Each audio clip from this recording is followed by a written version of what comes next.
మనం చూసే సినిమాలలో కాకుండా చాలా డిఫరెంట్ అండ్ థ్రిల్లర్ అయిన మూవీ. ఈ సినిమా యొక్క పేరొచ్చేసి 60 ఎకర్స్ అంటే 60 ఎకరాలు. ఈ సినిమా యొక్క ఉద్దేశ్యం ఏందంటే, ప్రపంచానికి సంబంధం లేకుండా ఒక 60 ఎకరాల్లో ఒక కుటుంబం ఉంటుంది. వాళ్ళకి వేరే మనుషులతోటి సంబంధం లేకుండా జీవిస్తూ ఉంటారు. వేరే వ్యక్తులను లోపట రానివ్వరు. ఎందుకంటే వాళ్ళు మనుషుల వల్ల చాలా క్రూరమైన జీవితాన్ని గడిపేస్తారని చెప్పేసి వాళ్ళ ఉద్దేశ్యం. ఎందుకంటే అక్కడున్న పంటల్ని, అక్కడున్న సంపదని తీసుకెళ్తారని చెప్పేసి. ఈ సినిమా గురించి కొన్ని కీ పాయింట్స్ మాట్లాడుకుందాం. ఈ సినిమా స్టార్టింగ్ నుంచి ఎండింగ్ వరకయితే చాలా మెస్మరైజ్ చేస్తది. ఎందుకంటే స్టార్టింగ్ చాలా స్లో ఉన్నా కూడా తర్వాత మనకి క్లైమాక్స్ నుంచి చాలా ఇంట్రెస్ట్ వస్తది. నెంబర్ 2, ఈ సినిమాలో చాలా క్రూరమైన వ్యక్తులు ఉంటారు. అదే క్యానిబల్స్ ఉంటారు. ఎందుకంటే వాళ్ళు మనుషులు తినే మృగాలు. సో వాళ్ళు వేటాడుతుంటారన్నమాట. ఇళ్ళలోకి చొరబడి మరీ వాళ్ళ ఆస్తులు రాపిచ్చుకొని, వాళ్ళ భూములు రాపిచ్చుకొని మరీ వాళ్ళని తినేసే రకాలు చాలా ఉంటాయి ఇందులో.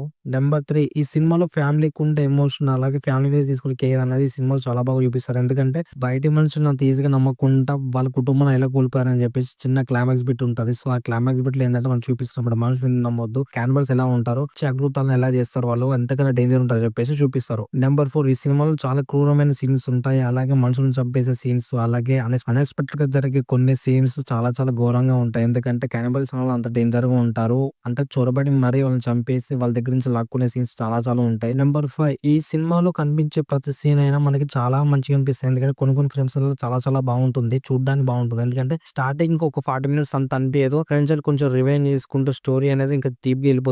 అప్పటి నుంచి మనకు చాలా బాగా అనిపిస్తది. ఎందుకంటే క్యానిబల్స్ ఎంటర్ అయిపోయిన నుంచి చాలా ఇంట్రెస్టింగ్‌గా అనిపిస్తది. ఇంకా చూడాలనిపిస్తది. ఎందుకంటే థ్రిల్లింగ్ ఎమోషన్స్ అనేవి చాలా చాలా ఉంటాయి సినిమాలో. నెంబర్ 6, ఈ మూవీ లెంత్ వచ్చేసి 2 అవర్స్ ఉంటుంది. సో ఈ సినిమా అయితే చాలా మెస్మరైజ్ చేస్తది.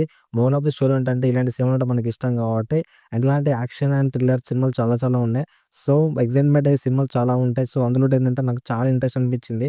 1 అవర్ తర్వాత అయితే సినిమా అయితే మస్తు టాప్ నాచ్ ఉంటది సినిమా అయితే. చూసిన వాళ్ళు కామెంట్ చేయండి. చూడని వాళ్ళు ఉంటే ఆన్‌లైన్‌లో అవైలబుల్‌గా ఉంది. ఒకసారి వెళ్లి చూడండి. ఓకేనా?